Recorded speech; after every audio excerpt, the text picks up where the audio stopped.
Пиздец.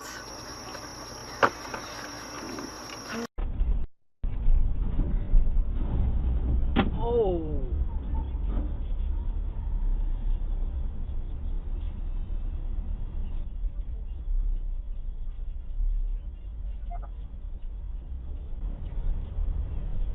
This is story suppression. You have a big guy trying to punish a news outlet for something that they put out there into the world. They decide to punish that organization not only as payback, but most likely to give a statement to the entire community. You put something out that we don't like, you cut off. We'll keep talking about it on this show until, I don't know, the old guys in boardrooms finally understand, or eventually they die off and try to hide something.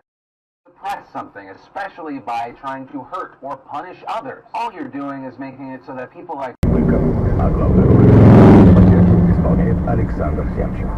Подробности на табаков.ру. Реклама на Бизнес ФМ. Телефон в Москве 221 22 32. Министерство финансов.